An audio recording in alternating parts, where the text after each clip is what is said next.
In our last segment, we finished looking at the question, for whom do we fall?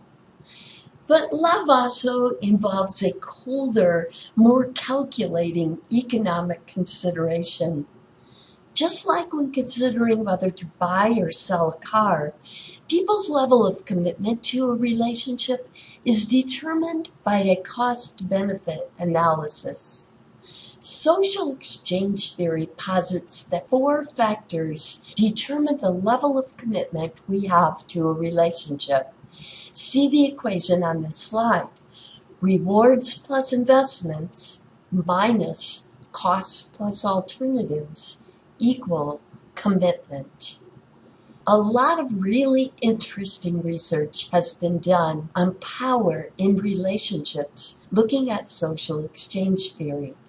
The first set of parentheses involve the positives in a relationship, things that work as relationship cohesives, in other words, the things that help keep you together.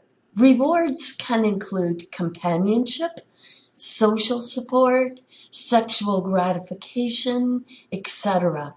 Investments might include kids you are raising together, things purchased together, savings accounts built together, etc. The second set of parentheses involve the negatives, things that can weaken your commitment.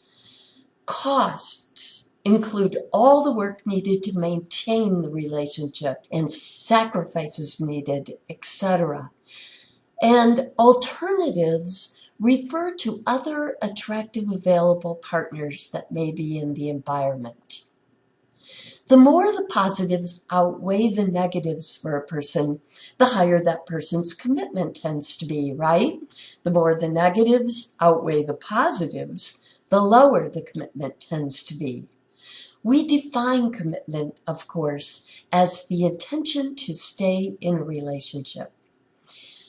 Now, how does this get to power?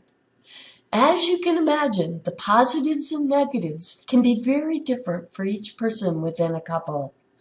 Thus, their commitment levels can at times be very different.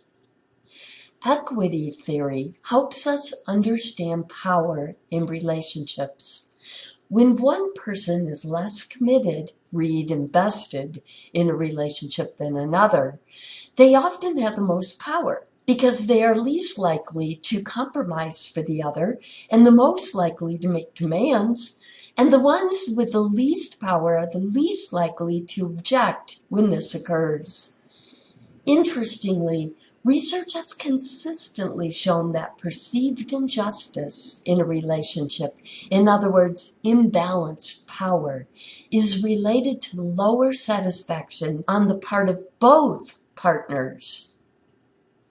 So not just the one with the least power, and of course that one's really easy to see, right? That they wouldn't be too happy being walked on all the time. But the one with the most usually isn't thrilled either, having a partner who they see as tending to lie down in front of them often like a doormat. The happiest relationships tend to be the ones in which the partners have equal power. In our next segments, we will explore some other interesting questions. They say that love is a many splendored thing. What major kinds of relationships exist? What about playing hard to get? Unrequited love? What about forbidden relationships? What about internet dating?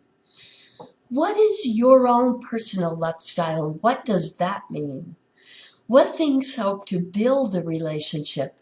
What helps to bust it? Stay tuned for our following segments of interpersonal attraction and love.